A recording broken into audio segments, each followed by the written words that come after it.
Imagine the date is March 17th, 1864. You are standing on the muddy, frozen shore of Lake Michigan in Chicago. Your engineering task is not to construct a bridge. It is not to erect a steel-framed skyscraper. Your task is to dig a hole, but not a standard excavation. You are ordered to bore a tunnel, 2 miles long, straight out into the abyss of the lake, completely underwater. You must dig exactly 69 feet below the surface of the water, plunging through a dense, highly pressurized stratum of solid blue clay. Official history categorizes this as a triumph of Victorian engineering. The historical ledger insists that a small team of common laborers, utilizing nothing but iron handpicks, wooden shovels, and mules, managed to create a perfectly aligned 2-mile-long brick tube in exactly 3 years. No electric lights, no mechanized forced air ventilation, no laser-guided boring machines. Just muscle, sweat, and an official narrative that violently defies the fundamental laws of physics, fluid dynamics, and supply chain logistics. Welcome to titanmetrics. If you have audited our previous files regarding the 19th century thermal anomaly or the mathematical impossibilities of the star forts, you know that the history we are taught is highly curated. It is a cover story for a much older, highly advanced infrastructure. Today, we dive into the deep water. We are going to audit the facts, the dimensions, and the sheer physical impossibility of the Chicago Lake Tunnel. Let us open the ledger. Let us establish the official timeline and the architectural parameters. By the mid-1860s, Chicago was a city facing a biological crisis. The Chicago River had become a stagnant, toxic sewer. Outbreaks of cholera and typhoid were decimating the population. The solution, officially proposed by city engineer Ellis S. Chesbrough, was mathematically radical. Move the municipal water intake 2 miles away from the polluted shoreline, directly into the deep, uncontaminated center of the lake. The plan dictated that engineers would sink a massive cast-iron vertical shaft on the shore. Simultaneously, 2 miles out in the violent waters of Lake Michigan, they would construct a massive wooden and stone pentagon called a water crib. Inside this offshore crib, they would sink another vertical iron shaft down to the lake bed. Then 2 separate teams of miners would begin digging horizontally toward each other. One team digging east from the shore, one team digging west from the crib. They were expected to meet in the middle, deep beneath the lake bed, with absolute precision. Stop and audit the geodetic surveying required for this in 1864. You are digging in total darkness. You are working under millions of tons of hydrostatic water pressure. You possess no global positioning system. You have no radio communication. You have no laser alignment tools. The total length of the tunnel is exactly 10,567 feet. If your trajectory at the starting shaft deviates by just 1/10 of a single degree, by the time you reach the 1-mile mark, your tunnel will be over 9 feet off target. The 2 teams would completely miss each other in the dark clay. According to the official records, the 2 teams met in November 1866. The ledger claims their alignment was off by only 7.5 inches. To achieve a 7-inch margin of error over 2 miles, digging blindly through shifting, pressurized clay under a lake borders on the statistically miraculous. But the geodetic alignment is merely the first anomaly. Let us audit the atmosphere. This brings us to anomaly number 2, the thermodynamics of oxygen. We are instructed to believe that the finished interior of the tunnel was exactly 5 feet in diameter. 5 feet. That is barely enough vertical clearance for an average 19th century man to stand upright. This highly restrictive, narrow tube extended over 1 mile deep from either entry shaft. Audit the air consumption.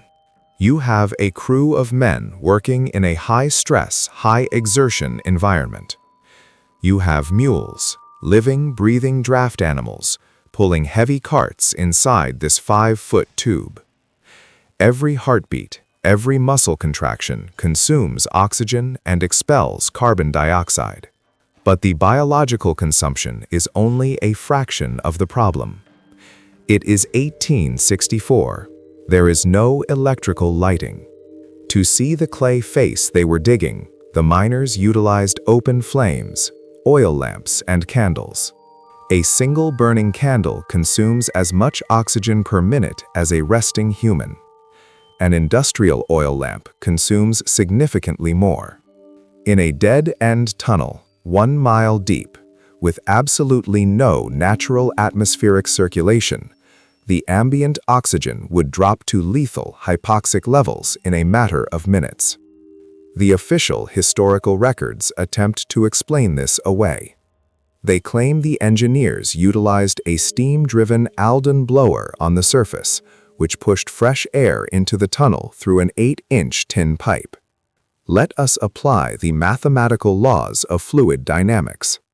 To force a life-sustaining volume of air through an 8-inch pipe over a distance of 5,280 feet requires an astronomical generation of static pressure. The internal friction of a small tin pipe over that distance reduces the airflow exponentially. The back pressure of the dense tunnel air pushes violently against the incoming flow. It is the physical equivalent of attempting to inflate a massive beach ball through a cocktail straw that is 1 mile long. Even with modern centrifugal fans, maintaining breathable air quality at the blind face of a 5-foot tunnel is a severe engineering challenge. In 1864, it is a mathematical death sentence. Mainstream skeptics will argue that the workers operated in shifts to conserve oxygen, but they ignore the thermal output. Let us audit the temperature. Heavy clay is an exceptional thermal insulator. It traps heat. A human performing hard labor generates roughly 1,000 BTUs of heat per hour. A draft mule generates over 3,000 BTUs per hour. The open flame oil lamps generate continuous intense heat. In a sealed, insulated 5-foot clay tube with no adequate exhaust ventilation, the ambient temperature would rapidly skyrocket to critical, lethal levels. They were not just digging a tomb, they were trapped inside a subterranean oven. And then we must audit the subterranean geology, the gas. Digging through compressed lakebed clay inevitably releases trapped pockets of methane, also known as fire damp. Furthermore, the mules utilized for transport are constantly excreting massive amounts of biological waste. Ammonia and biological methane build up rapidly in confined spaces. In a narrow 5-foot tube, entirely populated by men, mules, biological waste, and open-flame oil lamps, a single pocket of released methane creates an enclosed thermobaric environment. One spark, one open flame, it means an instant, catastrophic, and inescapable explosion. There is no escape route. Yet, the official historical narrative proudly states there were 0 major gas explosions during the 3 years of construction. They dug for 3 years through a methane-rich environment, relying exclusively on open fire for illumination, and never experienced a single ignition event. That is not engineering luck. That is a statistical impossibility. If the atmospheric conditions were impossible, the supply chain logistics are mathematically absurd. Let us examine anomaly number 3, the logistics of the spoil and the vertical bottleneck. When you excavate a tunnel, the solid earth you remove, known as the spoil, must be transported out. We are auditing tens of thousands of cubic yards of heavy, wet, sticky blue clay. In a tunnel strictly limited to 5 feet in diameter, you have created a severe, inescapable horizontal bottleneck. You can only fit a single, narrow, small-capacity cart on a single track. This cart must be pulled by a mule all the way to the excavation face, loaded entirely by hand, and then pulled a mile back. Mainstream apologists will claim that the workers simply dumped the dirt into the lake from the offshore crib. But that completely ignores the reality of the shore team. The shore team dug 1 mile outward. They had no lake to dump into. Every single ounce of their clay had to be pulled back to the shore shaft, and then it had to go up. This is a bottleneck inside of a bottleneck, the vertical shaft. The shaft is 69 feet deep. Even if the mule cart arrives at the bottom, the clay must be loaded into a bucket and hoisted vertically to the surface by a steam winch. Let us audit the required speed of that winch. The official narrative states they advance the tunnel roughly 15 to 20 feet every single day. To achieve this, they had to extract the daily volume of clay, while simultaneously importing the daily requirement of construction materials. The tunnel was not just a hole in the dirt. It was structurally lined with 2 thick layers of solid brick, permanently set in hydraulic cement. Audit the volume of that material. Over 2.5 million individual bricks had to be transported down the vertical shaft and into the tunnel. Imagine the physical geometry of this process at the base of the shaft. One mule-drawn cart is attempting to travel outward, loaded with hundreds of pounds of wet clay. Simultaneously, another cart must travel inward, loaded with heavy bricks and heavy wooden barrels of wet cement. They meet in a 5-foot-wide tube. There is absolutely no physical room to pass. There are no side tracks. For the math to work, the steam winch at the top of the shaft must operate a bucket constantly, hauling clay up and lowering bricks down without a single second of delay. To meet the quota of 15 feet of progress per day, the cycle time of that steam winch must rival the speed of a modern industrial elevator. When you calculate the raw number of bricks required per lineal foot, divided by the transport capacity of a 19th century bucket winch, the math dictates that the official system would have taken decades to complete, not 36 months.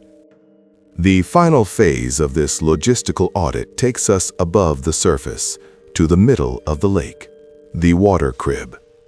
The official ledger states that the engineers constructed a massive, floating pentagonal wooden structure, towed it 2 miles out into Lake Michigan, filled it with stone, and sank it to the bottom.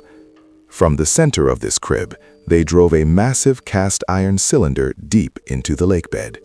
Let us audit the environment of Lake Michigan in 1864. Mainstream history ignores the climate data. The 1860s were the tail end of the Little Ice Age. The winters were significantly more brutal than they are today. The surface of Lake Michigan did not just freeze. It froze thick enough to support the weight of heavy, horse-drawn freight wagons driving directly over the ice. The lake wasn't just water, it was a shifting tectonic plate of solid ice. When that massive ice shelf breaks up during the violent spring storms, it generates millions of tons of shifting pack ice. Moving pack ice driven by winter gales does not just exert pressure, it becomes a kinetic battering ram. Modern offshore structures require deep-driven steel and concrete pylons to withstand the shearing force of a glacial ice flow.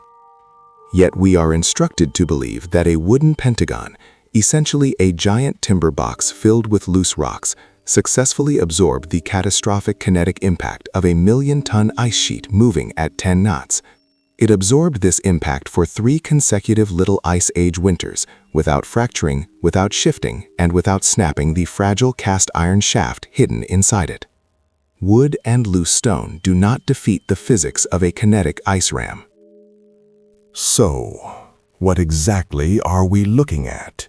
If the geodetic alignment is statistically impossible, the atmospheric conditions are lethal, and the logistics violate the physics of volume, what is the Chicago Water Tunnel? To answer that, look at the structures built to manage it.